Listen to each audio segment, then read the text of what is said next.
भागो यहाँ से चुरियों, अगर अपनी जान प्यारी है तो इस सोने के घर को खाली कर दो। अब से ये घर और ये सोने की गाय मेरी है। शेर खान भाई, तुम ऐसा नहीं कर सकते। ये जादुई गाय पूरे जंगल की भलाई के लिए है। चुप कर टुन्नू, शेर खान भाई के सामने तुम्हारी एक नहीं चलेगी। भागो यहाँ से। ए गाय, जल्दी से हमें सोने के सिक्के और अमृत जैसा दूध दे। हमें बाजार जाकर बहुत अमीर बनना है। लेकिन वो गाय कोई मामूली गाय नहीं थी। वो सिर्फ दयालु और सच्चे दिल वाले पक्षियों को ही दूध देती थी। सुंदर वन के एक कोने में शुद्ध सोने का बना एक जादुई घर था। वहाँ रानो चिड़िया का परिवार एक दिव्य गाय की सेवा करता था जो अमृत जैसा दूध देती थी। लेकिन दूर पेड़ पर बैठे कालू और गोरी की नजर उसी घर पर थी। टुन्नू जी, देखिए, हमारी गैया माता ने सारा चारा खा लिया। चलिए मिलकर सोने के इस सुंदर घर को साफ कर देते हैं। हाँ रानो, इसके अमृत जैसे दूध से जंगल के सारे बीमार पक्षी ठीक हो जाते हैं। हमें इसकी सेवा बहुत दिल से करनी चाहिए। माँ, पापा, हम सब मिलकर इस सोने के घर को चमकाएंगे। हाँ, हमारी गैया माता का घर सबसे सुंदर दिखेगा। कालू जी, जरा अपनी आंखें खोलो और सामने देखो। वो रानो चिड़िया कितने बड़े सोने के घर की मालकिन बनी बैठी है। अगर वो सोने का घर हमारा हो जाए तो हम राजा रानी बन जाएंगे। हाँ गोरी, रानो चिड़िया बहुत सीधी है। वो उस जादुई गाय का दूध पूरे जंगल के बीमार पक्षियों को मुफ्त में पिला देती है। वो इस सोने की कीमत नहीं जानती। आज रात को हम कुछ बड़ा करेंगे। रात का घना अंधेरा छा गया। रानो चिड़िया और उसके बच्चे सोने के घर के बाहर गाय को हरी घास खिलाकर सो रहे थे। तभी कालू और गोरी अपने साथ जंगल के सबसे खतरनाक और क्रूर शेर खान को लेकर वहाँ आ धमके। भागो यहाँ से चुरियों, अगर अपनी जान प्यारी है तो इस सोने के घर को खाली कर दो। अब से ये घर और ये सोने की गाय मेरी है। शेर खान भाई, तुम ऐसा नहीं कर सकते। ये जादुई गाय पूरे जंगल की भलाई के लिए है। चुप कर टुन्नू, शेर खान भाई के सामने तुम्हारी एक नहीं चलेगी। भागो यहाँ से, वरना शेर खान भाई तुम्हें एक ही बार में निगल जाएंगे। अपने नन्हे बच्चों की जान बचाने के लिए रानो चिड़िया और टुन्नू चिड़ा रोते हुए वहाँ से भाग गए। शेर खान, कालू और गोरी ने मिलकर सोने के घर के चारों तरफ लोहे का एक बड़ा और मजबूत पिंजरा लगा दिया ताकि जादुई गाय भाग न सके। माँ, वो दुष्ट लोग हमारी प्यारी गाय को मार डालेंगे। हमें बहुत डर लग रहा है माँ।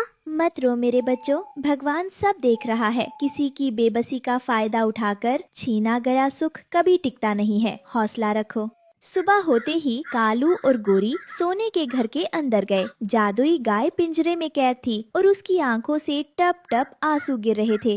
ए गाय, जल्दी से हमें सोने के सिक्के और अमृत जैसा दूध दे। हमें बाजार जाकर बहुत अमीर बनना है। लेकिन वो गाय कोई मामूली गाय नहीं थी। वो सिर्फ दयालु और सच्चे दिल वाले पक्षियों को ही दूध देती थी। कालू और गोरी के बार बार चिल्लाने पर भी गाय ने एक बूंद दूध नहीं दिया। अरे, ये सीधे रास्ते से नहीं मानेगी। गोरी, इसके सामने सूखी घास रखो।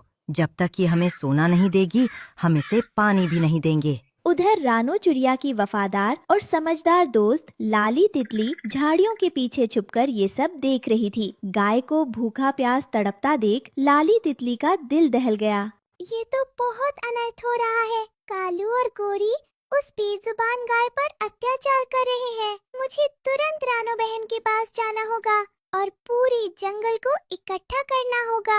लाली तितली तेजी से उड़ती हुई रानो चिड़िया के पास पहुंची। रानो और उसका परिवार एक पेड़ की डाल पर भूखे प्यासे उदास बैठे थे। रानो बहन, टुन्नू भाई, जल्दी उठो। कालू और गोरी ने शेर खान के साथ मिलकर हमारी प्यारी जादुई गाय को पिंजरे में बंद कर दिया है और उसे भूखा मार रहे हैं। वो दर्द से रो रही है। नहीं, हमारी प्यारी गाय। माँ, हमें उसे बचाना होगा। उधर सोने के घर में कालू कौवा जैसे ही जादुई गाय को डंडा मारने के लिए आगे बढ़ा, अचानक एक चमत्कार हुआ। गाय की आंखों से और उसके सींगों से एक बहुत ही तेज, चमकीली और गर्म रोशनी निकली। अरे बाप रे, ये क्या हो गया? मेरी आंखें जल रही हैं। मुझे कुछ दिखाई नहीं दे रहा गोरी। कालू जी, मुझे भी कुछ दिखाई नहीं दे रहा। चारों तरफ अंधेरा छा गया है। बचाओ, बचाओ। ओहो, ये तो कोई जादुई शक्ति है। मैं जंगल का राजा हूँ। पर इस जादुई रोशनी के आगे मेरी जान दांव पर नहीं लगा सकता। मैं तो भागा। शेर खान कालू और गोरी को अकेला अंधा छोड़कर जंगल की तरफ दुम दबाकर भाग गया। तभी रानो चिड़िया, टुन्नू चिड़ा, उनके बच्चे और लाली तितली के साथ जंगल के सरपंच हरीराम तोता और बाकी सारे पक्षी वहां पहुंच गए। उन्होंने देखा कि कालू और गोरी अंधे होकर जमीन पर सिर पटक कर रो रहे हैं। कालू, गोरी, तुम्हारे पाप का घड़ा भर चुका है। तुमने लालच में आकर इस पवित्र सोने के घर और जादुई गाय को अपवित्र करने की कोशिश की। इसी का फल तुम्हें मिला है। मुखिया जी, रानो बहन, हमें माफ कर दो। हमारी आंखें अंधी हो चुकी हैं। हमें बहुत दर्द हो रहा है।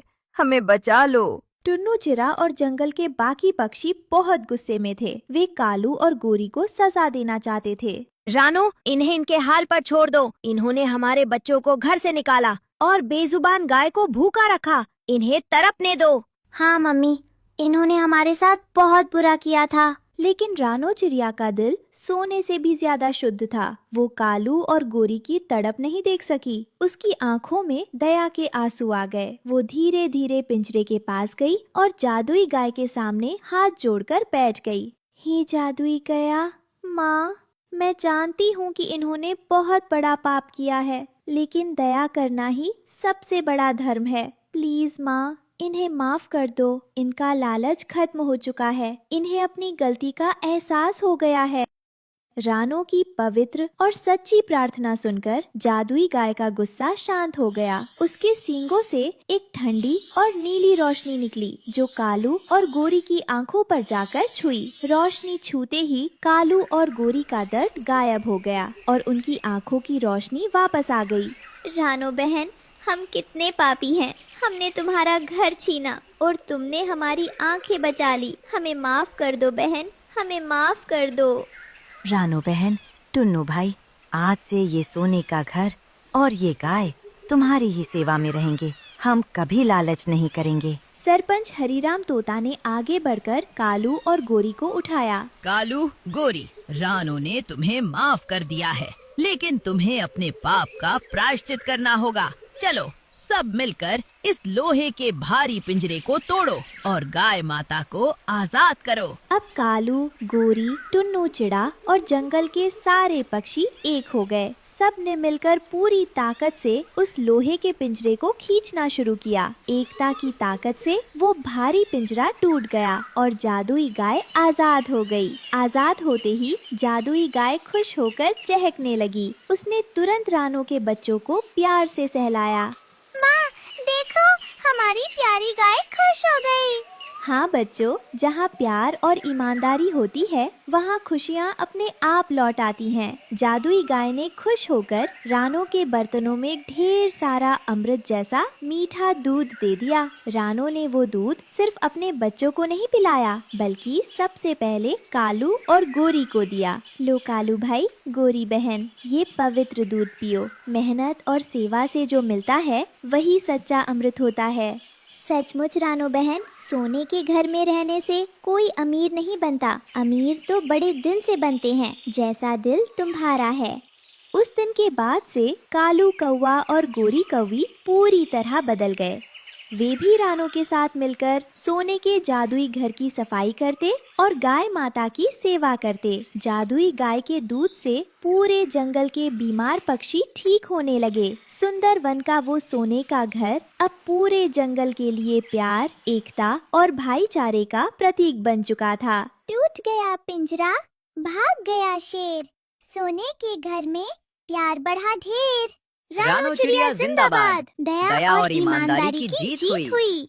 दूसरों की चीजों पर लालच करने और उन्हें नुकसान पहुंचाने का अंजाम हमेशा बुरा होता है, लेकिन अगर हम बुरे लोगों के साथ भी दया और भलाई का व्यवहार करें तो उनका दिल भी बदला जा सकता है। ईमानदारी और परोपकार ही जीवन का असली सोना है। सुंदर वन के सोने के घर में जादुई गौरी गाय ने एक प्यारे सफेद बछड़े चिट्टू को जन्म दिया, जिसके गले में मीठी घंटी थी। पूरा परिवार इस खुरी में झूम रहा था। लेकिन जल्द ही उनकी खुशियों को किसी की बुरी नजर लगने वाली थी। कुकू भैया देखो, हमारा प्यारा चिट्टू बछड़ा कितना छोटा और नटखट है। वो कैसे अपनी पूंछ हिलाकर कूद रहा है। हाँ गुड़िया, देखो इसके गले की घंटी कितनी मधुर बज रही है। चलो हम इसके लिए हरी हरी नरम घास लेकर आते हैं। बच्चों, आराम से खेलना, चिट्टू अभी बहुत छोटा है, उसका ध्यान रखना। टुन्नू जी चलिए हम सब मिलकर गैया माता को दाना पानी दे देते हैं। उधर जंगल की एक घनी और अंधेरी गुफा में क्रूर शेर खान गुस्से में बैठा था। हाँ, कई दिनों से उसे कोई शिकार नहीं मिला था और वो भूखा था। तभी उसकी नजर दूर सोने के घर में खेल रहे नन्हे चिट्टू बछड़े पर पड़ी। आहा, कितना कोमल और नन्हा बछड़ा है। अगर मैं इसे पकड़ लूं तो मेरी कई दिनों की भूख मिट जाएगी। लेकिन वो जादुई गाय और चिड़िया बहुत चालाक हैं। मुझे रात के अंधेरे का इंतजार करना होगा। शाम ढल चुकी थी। रानो चिड़िया और टुन्नू चिड़ा पास के खेत में अनाज के दाने चुनने गए थे। घर पर सिर्फ गुड़िया, कुकू और गैया माता अपने बछड़े के साथ सो रहे थे। तभी पेड़ पर बैठे कालू कौवा ने झाड़ियों में शेर खान की परछाई देखी। गोरी, जरा नीचे देखो, वो क्रूर शेर खान दबे पांव रानो के घर की तरफ बढ़ रहा है। उसकी नीयत ठीक नहीं लग रही। अरे बाप रे, वो तो नन्हे चिट्टू बछड़े को पकड़ने आया है। कालू जी, भले ही हमारी रानो से पहले दुश्मनी थी, पर अब हम अच्छे पड़ोसी हैं। हमें रानो के बच्चों को सावधान करना होगा। कुकू, गुड़िया, भागो, अपनी जान बचाओ, शेर खान आ रहा है। कालू की आवाज सुनकर कुकू और गुड़िया जाग गए, लेकिन तब तक बहुत देर हो चुकी थी। शेर खान ने एक बड़ी छलांग लगाई। गैया माता ने अपने सींगों से शेर खान को रोकने की पूरी कोशिश की, लेकिन भूखा शेर खान बहुत ताकतवर था। उसने नन्हे चिट्टू बछड़े को अपने मुंह में दबोचा और गुफा की तरफ भाग गया। मेरे बच्चे को बचाओ। नहीं, शेर खान हमारे चिट्टू को ले गया। वो उसे मार डालेगा। पापा, मम्मी, जल्दी आओ, हमारा चिट्टू गायब हो गया। तभी रानो चिड़िया और टुन्नू चिड़ा तेजी से उड़ते हुए वहां पहुँचे। घर का नजारा देखकर उनका दिल दहल गया। गैया माता की आंखों से टप टप आंसू गिर रहे थे और वो जमीन पर सिर पटक रही। तभी लाली तितली उड़ती हुई वहां आई। क्या हुआ मेरे बच्चों? हमारी गैया माता क्यों रो रही है? हमारा चिट्टू कहाँ है? रानो बहन, बहुत अनर्थ हो गया। वो क्रूर शेर खान वो नन्हे बछड़े को उठाकर अपनी काली गुफा में ले गया है। अरे बाप रे, शेर खान! अब हम क्या करेंगे रानो? हम इतने छोटे पक्षी, उससे कैसे लड़ेंगे?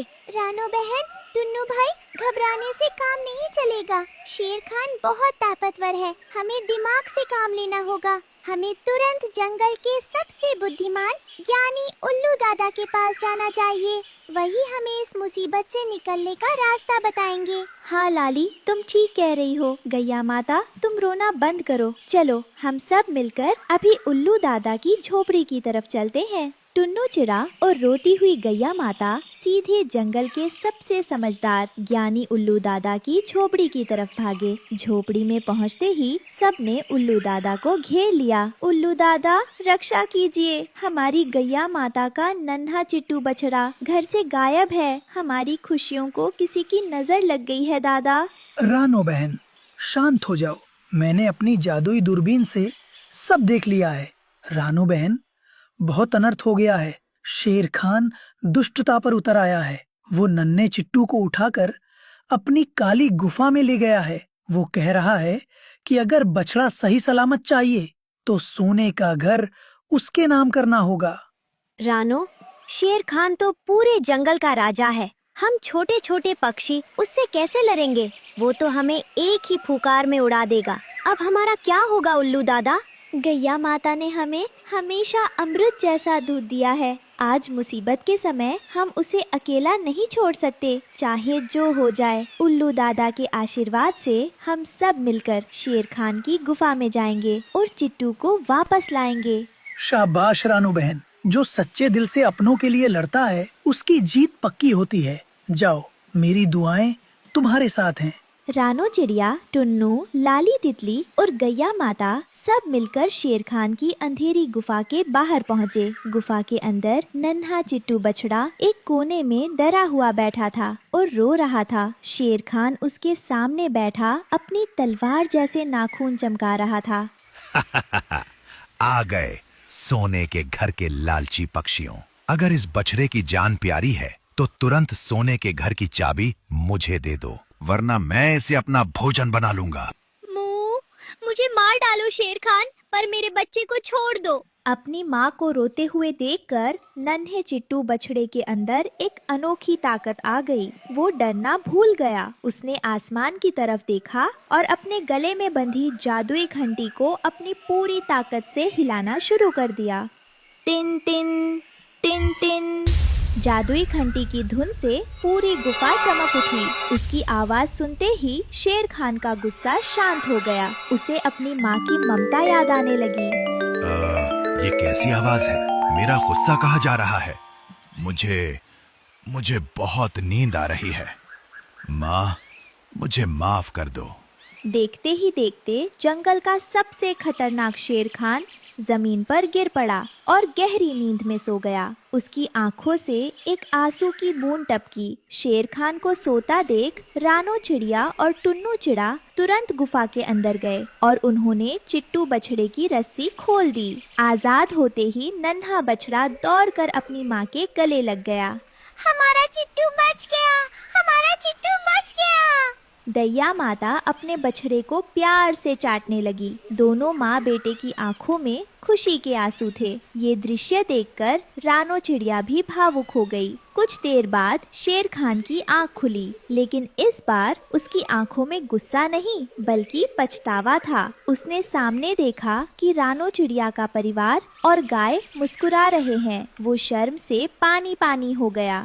मुझे माफ कर दो गैया माता, मुझे माफ कर दो रानो बहन। मैं भूख और ताकत के घमंड में अंधा हो गया था। इस नन्हे बच्चे की घंटी ने मुझे मेरी माँ की ममता याद दिला दी। अब से मैं किसी को परेशान नहीं करूँगा। शेर खान भाई, ताकत दूसरों को डराने के लिए नहीं बल्कि कमजोरों की रक्षा करने के लिए होती है। अगर आपको भूख लगी है तो हमारे पास आइए, हम आपको भूखा नहीं रहने देंगे। शेर खान हमेशा के लिए सुधर गया और उसने जंगल के छोटे जीवों को सताना छोड़ दिया। रानो चिड़िया का परिवार कालू, गोरी और गैया माता अपने नन्हे चिट्टू बछड़े के साथ वापस सोने के घर लौट आए। पक्षियों, तुम्हारे जंगल में गर्मी बहुत ज्यादा पड़ गई है, इसलिए हम बादल तुम्हारे जंगल में बारिश करने के लिए आएंगे।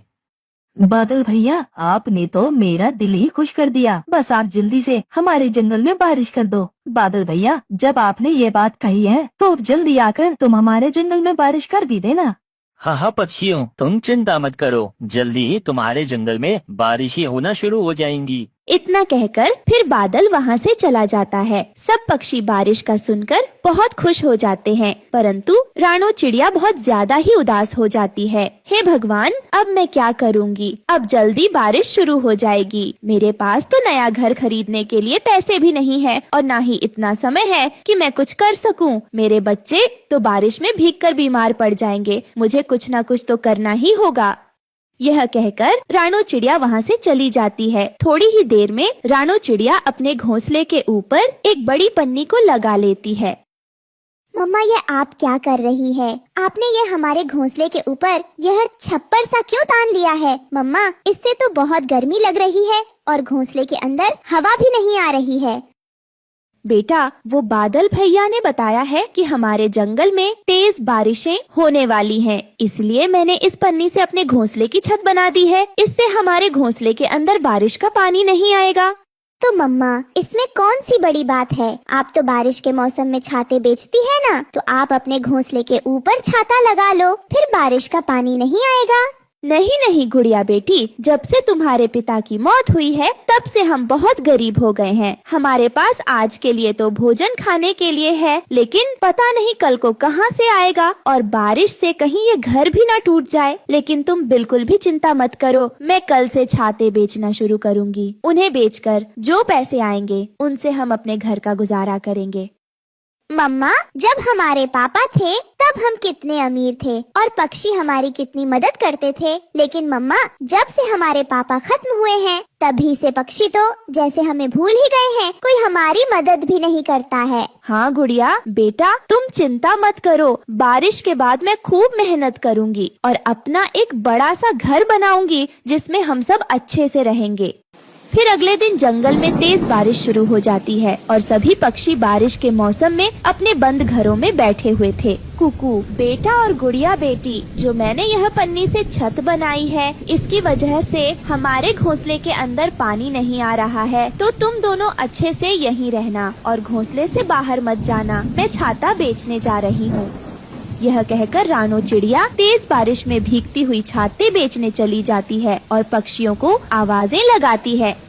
छाते ले लो पक्षियों, छाते ले लो, एकदम बढ़िया बारिश से बचने के लिए छाते ले लो। रानो चिड़िया ऐसे छाते बेचती है। तभी वहाँ लाडो नाम की चिड़िया आती है। रानो, ये तुम इतनी तेज बारिश में छाते क्यों बेच रही हो? तुम्हें ठंड लग जाएगी और तुम बीमार पड़ जाओगी। मेरे दोनों बच्चे घोंसले में भूखे बैठे हैं, उन्हें भोजन खिलाने के लिए मुझे यह तो करना ही पड़ेगा। ठीक है तो रानो, तुम एक काम करो, मुझे अच्छा से एक छाता दे दो। फिर लाडो एक छाता लेकर वहाँ से चली जाती है। वहीं दूसरी तरफ रानो चिड़िया के दोनों बच्चे जमीन पर पड़े हुए थे और उनके काफी ज्यादा चोट लगी हुई थी। बारिश तेज होने की वजह से घोंसला टूट फूट जाता है, इसीलिए वो जमीन पर पड़े थे। रानो चिड़िया के बच्चे काफी देर तक बारिश में भीगते रहते हैं, लेकिन वहाँ कोई भी नहीं आता। वहीं दूर बैठा टुन्नू चिढ़ा यह सब देख लेता है, तब वो वहाँ आता है। कुकू और गुड़िया बेटी, ये सब कैसे हुआ? तुम दोनों घोंसले से नीचे कैसे गिर गए? तुम्हें तो बहुत चोट लगी है। फिर गुड़िया चिड़िया टुन्नू चिड़े को सारी बात बताती है। इस जंगल के पक्षी कितने जालिम हैं। जब रानो चिड़िया अमीर थी तो सब पक्षियों की कितनी मदद करती थी, लेकिन आज रानो चिड़िया की ये हालत है तो कोई भी पक्षी उसे पूछ भी नहीं रहा है। कितने बुरे हैं इस जंगल के सभी पक्षी। मैं तो 2 सालों के बाद आज इस जंगल में आया हूँ, मुझसे तुम्हारी ये हालत देखी नहीं जाती। चलो तुम दोनों मेरे घर चलो। फिर टुन्नू चिड़े रानो के दोनों बच्चों को अपने घर ले आता है। थोड़ी देर बाद रानो चिड़िया भी टुन्नू चिड़े के घोंसले में आ जाती है। हाय रे मेरे बच्चे, आज मेरी वजह से मेरे बच्चों की यह हालत हो गई। नहीं रानो चिड़िया, इसमें तुम्हारी कोई गलती नहीं है, सारी गलती पक्षियों की है। उन्हें तुम्हारा ख्याल रखना चाहिए था। जब तुम अमीर थी तो तुम पक्षियों का कितना ख्याल रखती थी, उन्हें भोजन तक लाकर देती थी। रानो चिड़िया, इस जंगल के पक्षी बहुत बुरे हैं। अब तुम यहाँ से कहीं नहीं जाओगी, तुम मेरे ही घर में रहोगी। टुन्नू, आज मैं तुमसे 2 साल बाद मिली हूँ। तुम पहले भी ऐसे ही थे और आज भी ऐसे ही हो। तुम बिल्कुल भी नहीं बदले हो। नहीं रानो चिड़िया, मैं दूसरे पक्षियों की तरह नहीं हूँ कि किसी का बुरा वक्त आने पर मैं बदल जाऊँ। वहीं दूसरी तरफ सब पक्षी भी बहुत ज्यादा परेशान होते हैं। तभी लाडो सभी पक्षियों से कहती है, आपको पता है पक्षियों, रानो चिड़िया बारिश में भीगती छाते बेच रही है ताकि वो अपने बच्चों के लिए भोजन ला सके और उन्हें खिला सके। पक्षी एक समय था जब रानो चिड़िया हम सभी की कितनी मदद करती थी, हमें भोजन भी देती थी। लेकिन आज जब उसके बुरे दिन हैं, तो हम में से किसी ने भी उसकी मदद नहीं की। हाँ लाडो, तुम एकदम ठीक कहती हो। हम पक्षी बुरे वक्त में उसके काम नहीं आ रहे, लेकिन वह तो हमारे बुरे वक्त में कितना काम आई है। रानो हमसे बहुत नाराज होगी क्योंकि हम में से किसी ने भी उसकी मदद नहीं की है। हाँ, तो नाराज होना तो उसका बनता है। वो जरूर नाराज होगी हम पक्षियों से, लेकिन पक्षियों अभी भी हमारे पास समय है, हम उसकी मदद कर सकते हैं। और वैसे भी अपने दोस्तों की मदद करना तो हमारा फर्ज है। हाँ तो पक्षियों, मैंने सोच लिया है, हम रानो चिड़िया को तोहफे में एक मजबूत पक्का सा घर देंगे जिसे देखकर वो खुश हो जाएगी। लेकिन ये समझ में नहीं आ रहा कि हम उसे किस चीज का घर देंगे जो सबसे ज्यादा मजबूत हो। मेरे पास एक आइडिया है, हम लाल परी के पास चलते हैं, वही हमारी मदद करेगी। चलो कालू, तुम मेरे साथ चलो। फिर अगली सुबह हो जाती है और लाडो चिड़िया कालू कौवा के साथ लाल परी के पास जाती है। परी जी, हमारी एक साथी है जिसका नाम रानू है। वो अपने बच्चों के साथ इस बारिश में बहुत परेशान है। उसके पास पक्का घर नहीं है। लाडो मेरी दोस्त, तुम परेशान ना हो, मैं अभी उनके लिए एक जामुन का घर बना कर देती हूँ जिसमें खाने पीने का सबका इंतजाम होगा। फिर लाल परी अपने जादू से एक जामुन का घर बना देती है। चलो चलो कालू रानू के पास चलते हैं और जाकर उससे माफी मांगते हैं। यह कहकर वो सभी पक्षी टुन्नू के घर आ जाते हैं।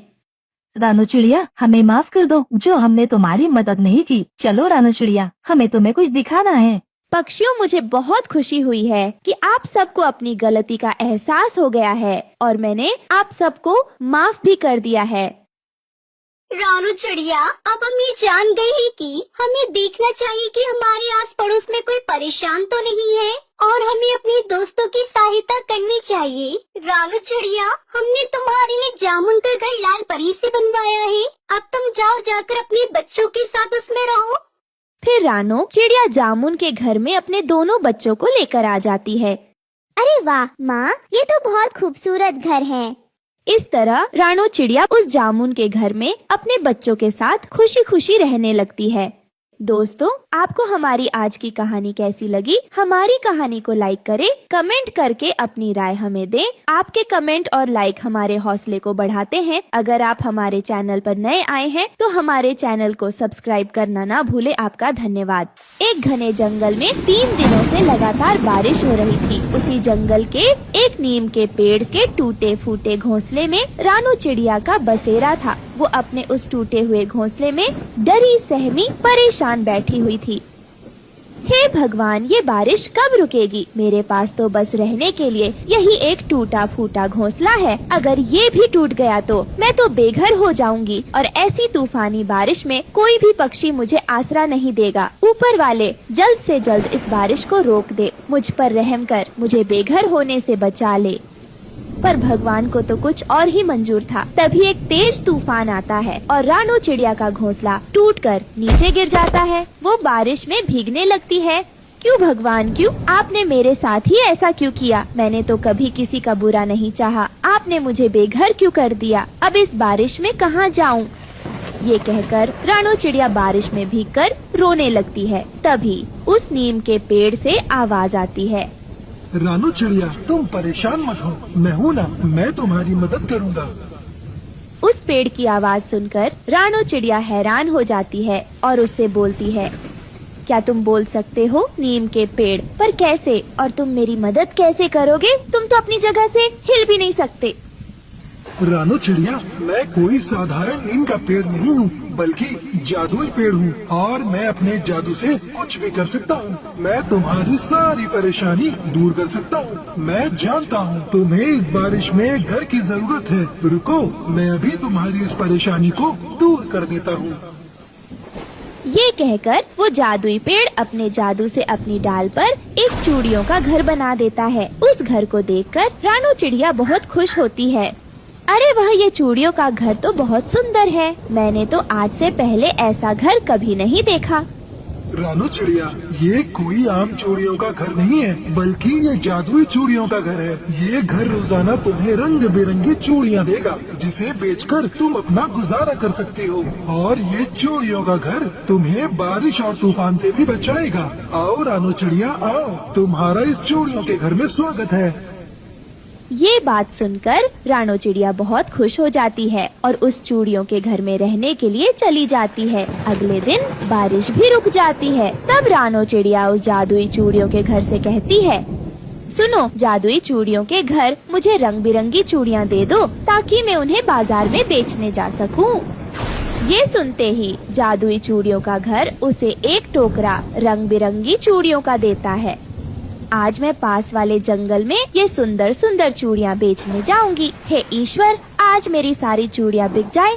रानू चिड़िया अपना चूड़ियों का व्यापार शुरू करती है। वह आसपास के जंगलों में जाकर चूड़ियाँ बेचा करती थी और हर रोज उसकी चूड़ियाँ अच्छे से बिक जाया करती थी। और इधर दूसरी तरफ गोरी कौवी भी चूड़ियों का व्यापार करती थी, लेकिन ग्राहकों के साथ पर बुरे बर्ताव के कारण उसकी चूड़ियाँ नहीं बिकती थी। एक दिन, चूड़ी ले लो चूड़ी, सुंदर सुंदर हरी चूड़ी ले लो चूड़ी, टिकाऊ और ब्रांडेड चूड़ी ले लो। ऐसी चूड़ी जंगल के किसी कोने में नहीं मिलेगी, हमारी चूड़ी।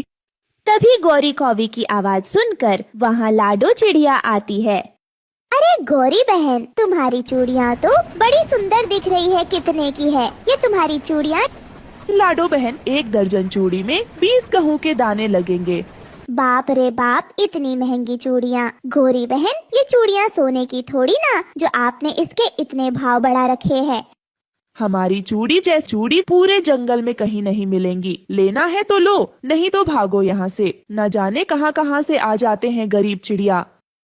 तुमसे अच्छी तो रानो चिड़िया की चूड़ियाँ है, अच्छी और सस्ती, और तुम्हारी तरह वो अपने ग्राहकों को जलील नहीं करती। लाडो चिड़िया गुस्सा होकर रानो चिड़िया के पास चली जाती है। चूड़ियाँ ले लो, चूड़ियाँ रंग बिरंगी टिकाऊ चूड़ियाँ, सस्ती चूड़ियाँ ले लो, 10 गेहूं के दाने के बदले 1 दर्जन चूड़ी ले लो।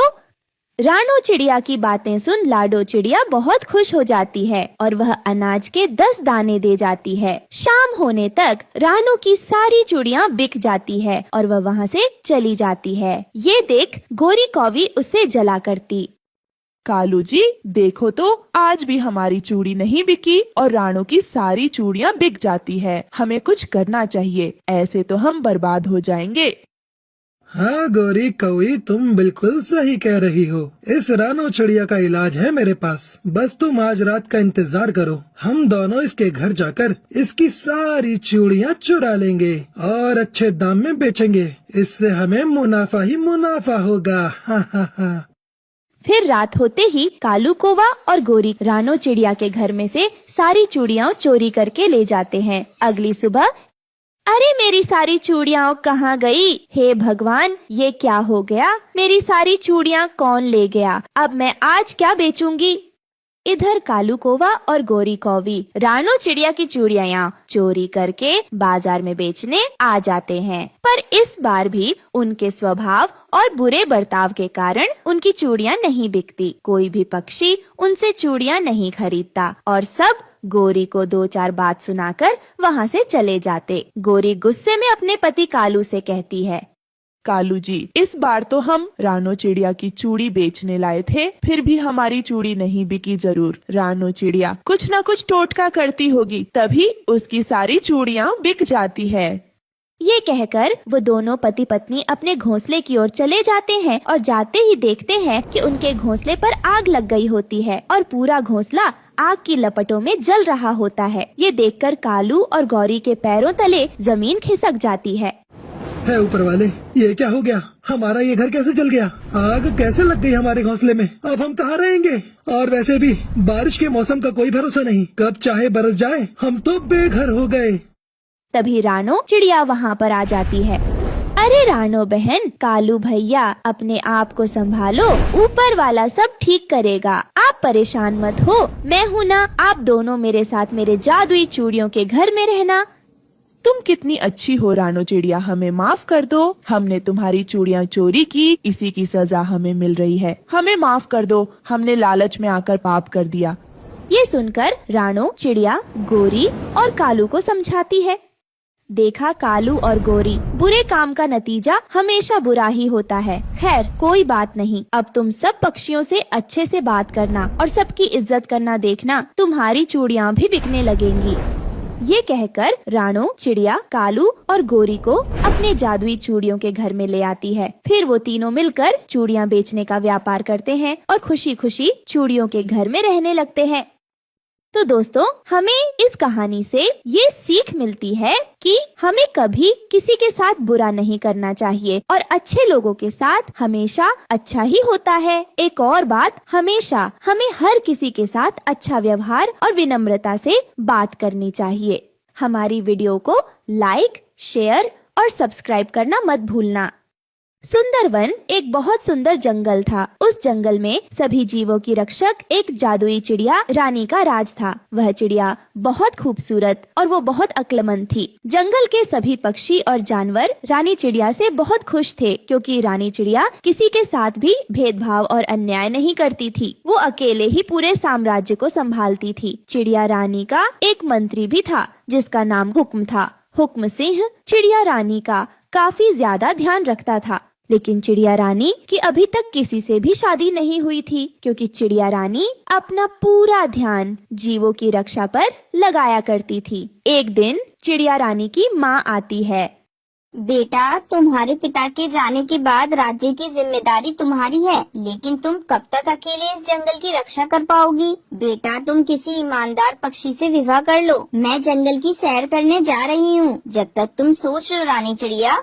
सुनो मंत्री कौवा, मुझे लगता है कि मुझे माँ की बात मान लेनी चाहिए। क्या आपको भी लगता है कि मुझे विवाह कर लेना चाहिए?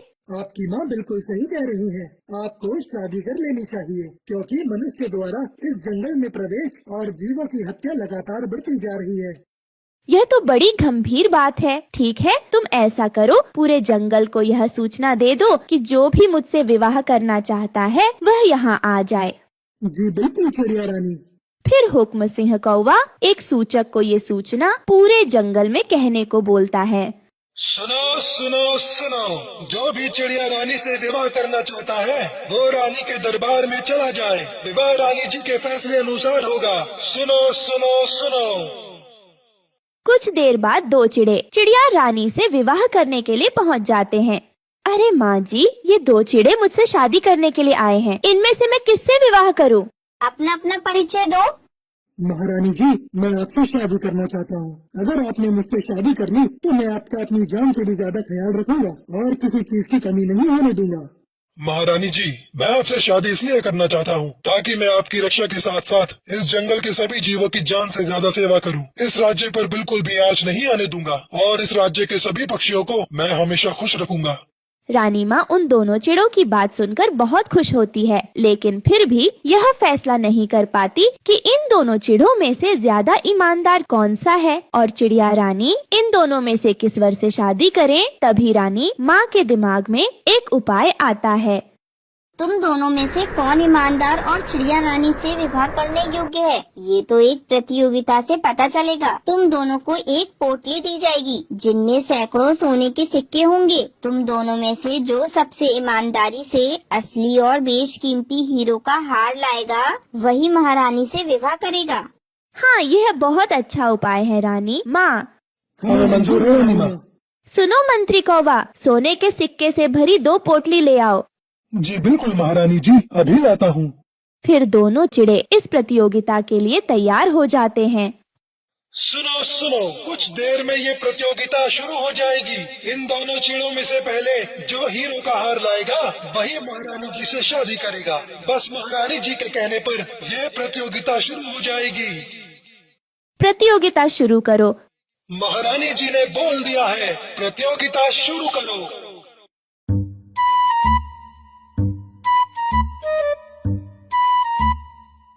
सुंदर, तू अपने घर चला जा। तुझे क्या लगता है, तू मुझसे जीत जाएगा? नहीं, मुझे तो ऐसा नहीं लगता, बल्कि पूरा यकीन है कि ये प्रतियोगिता मैं ही जीतूंगा। कुछ देर बाद सबसे पहले टुन्नू सुनहार की दुकान पर पहुंच जाता है। सुनो सुनार भाई, मुझे जल्दी से हीरो का हार दे दो जो बिल्कुल बेशकीमती और असली हो। क्षमा करना टुन्नू भाई, शायद आपको पता नहीं कि मेरे पास नकली हार मिलते हैं जो देखने में असली होते हैं और सस्ते भी। अगर आपको असली हीरो का हार चाहिए तो आपको इस जंगल से बहुत दूर कालू सुनार के पास जाना पड़ेगा। वहाँ पर आपको बेशकीमती हार मिलेंगे।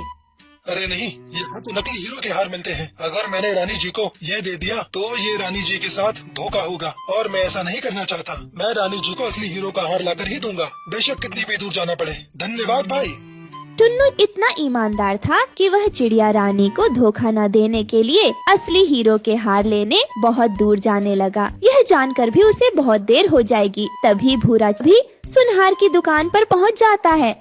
सुनो सुनार भाई, मुझे जल्दी से असली और बेशकीमती हीरो का हार चाहिए।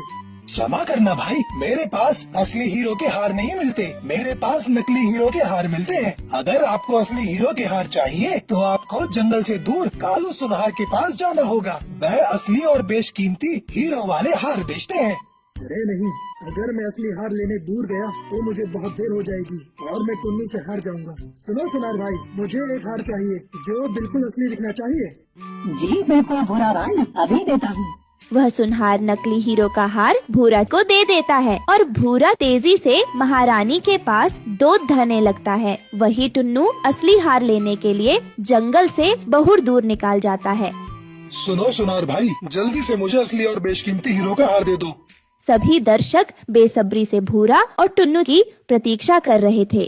देखो देखो, देखो कोई आ रहा है, कोई प्रतियोगी आ रहा है। भूरा नकली हार लेकर रानी चिड़िया के पास जाता है और कहता है, महारानी जी देखिए, मैं सबसे पहले असली हीरो का हार ले आया। अब आपको नियम अनुसार मुझसे विवाह कर लेना चाहिए। मुझे बहुत खुशी होगी आपसे शादी करके, लेकिन नियम अनुसार हमें अगले प्रतियोगी की प्रतीक्षा करनी चाहिए। लेकिन महारानी जी, मुझे नहीं लगता कि वह आएगा, क्योंकि मैंने खुद उसे सारे सोने के सिक्के लेकर जंगल से बाहर भागते हुए देखा है। उसने आपके साथ साथ पूरे जंगल के साथ विश्वासघात किया है। हाँ महारानी जी, मैंने भी उसे इस जंगल से बाहर जाते देखा है। मुझे भी यही लगता है कि वह धोखेबाज था और वह सारे सोने के सिक्कों के लालच में भाग गया। अगर ऐसा है तो यह बहुत गलत है। मुझे भी यही लगता है कि अब वह कभी वापस नहीं आएगा। सुनो सूचक, सभी को सूचना दे दो कि कल मैं भूरा के साथ विवाह करूंगी। सुनो साथियों सुनो, रानी जी ने घोषणा कर दी है, वह कल भूरा चिड़ा के साथ विवाह करेंगी। तभी टुन्नू हांफता हुआ वहाँ आ जाता है। क्षमा करना महारानी जी, मुझे देर हो गई। मुझे असली हीरो का हार लेने के लिए कालू सुनार के पास जाना पड़ा, क्योंकि इस जंगल में तोताराम सुनार नकली हीरो का हार बेच रहा था। लेकिन टुन्नू, तूने बहुत देर कर दी। मैं तुझसे पहले ही असली हीरो का हार ले आया हूँ और अब महारानी जी मुझसे ही विवाह करेंगी। लेकिन महारानी जी, मेरा हार असली है, क्योंकि इस जंगल में असली हार मिलते ही नहीं। चुप हो जाओ तुम दोनों। किसका हार नकली और असली है, यह तो सिर्फ एक ही पक्षी बता सकता है। फिर चिड़िया रानी उसी कालू सुनहार को बुलाती है जिसे असली और नकली हार की पहचान होती है।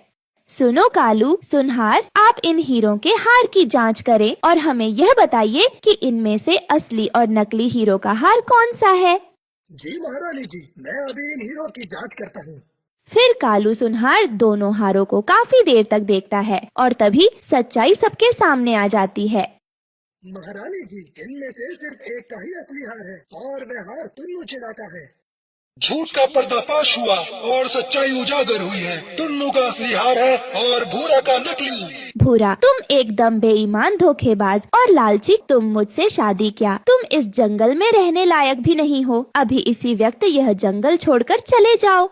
भूरा बहुत गुस्सा होता है और फिर कभी इस जंगल में दिखाई नहीं देता। अगले दिन रानी चिड़िया टुन्नू से शादी कर लेती है और टुन्नू जंगल का राजा बन जाता है। सभी पक्षी टुन्नू के राज्य बनने से बहुत खुश होते हैं। गौरी बहन, आज या कल में हमारे अंडों से हमारे बच्चे बाहर आ जाएंगे। और गौरी बहन, मैंने देखा है कि आप अपने अंडे के पास बहुत कम बैठती हो। अब अगर आपने अंडे को गरमाइश ना दी तो आपका अंडा खराब भी हो सकता है। चिड़िया, तुमसे दो बातें क्या हंसकर कर ली? तुम तो मुझे भाषण ही देने लगी हो। जाओ और अपना काम करो, मुझे सब पता है।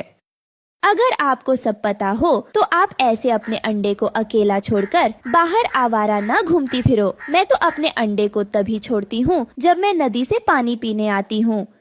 ये कहते हुए रानो चिड़िया वहाँ से चली जाती है और गौरी कोवी भी अपने घर चली जाती है। तुम इतनी देर से कहाँ थी? जब मैं भोजन लेकर आया था तो हमारा अंडा अकेला था। ऐसे हमारा अंडा खराब हो जाएगा। ये बात तुमसे रानो चिड़िया ने कही होगी। सुनो, उसने मुझसे कुछ नहीं कहा। मुझे पहले से ही पता है, अगर हमारा अंडा खराब हो गया तो मैं तुम्हें छोड़ूंगा नहीं। ऐसा भी तो हो सकता है कि तुम अंडे पर बैठ जाया करो और भोजन तुम ले आया करो। खाते समय तो मेरे हिस्से का भी खा जाती हो और अंडे पर बैठने के लिए डर रही हो।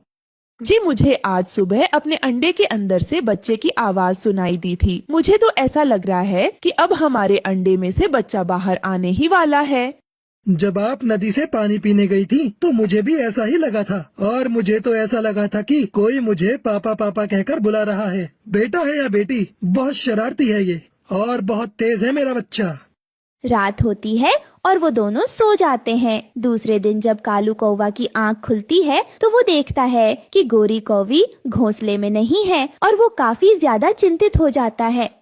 ये गोरी तो आज सुबह सुबह ही अंडे को अकेला छोड़कर न जाने कहाँ चली गई है, जबकि मैंने कल उसे समझाया था कि हमारा अंडा खराब हो जाएगा। न जाने क्यों ना ही ये अपने अंडे का ख्याल रखती है। अब मैं कहाँ ढूंढूं इसे? ऐसे अपने अंडे को अकेला छोड़कर भी तो नहीं जा सकता हूँ। फिर वो ऐसे दोपहर तक अंडे के पास बैठा रहता है और उसे पानी पीने भी जाना था। अगर मुझे पता होता कि गोरी तुम ऐसी हो तो मैं तुमसे कभी शादी ही नहीं करता। फिर दूर से उसे रानो चिड़िया का पति भूरा चिड़ा आता हुआ दिखाई देता है। तब कालू उसे आवाज देता है। क्या हुआ कालू जी, आपने मुझे क्यों बुलाया है? यार, आज मेरी पत्नी गोरी सुबह से ही कहीं घूमने चली गई है और अब तक वापस नहीं आई। मुझे बहुत प्यास भी लगी है। क्या आप गोरी को ढूंढ कर यहाँ ला सकते हो?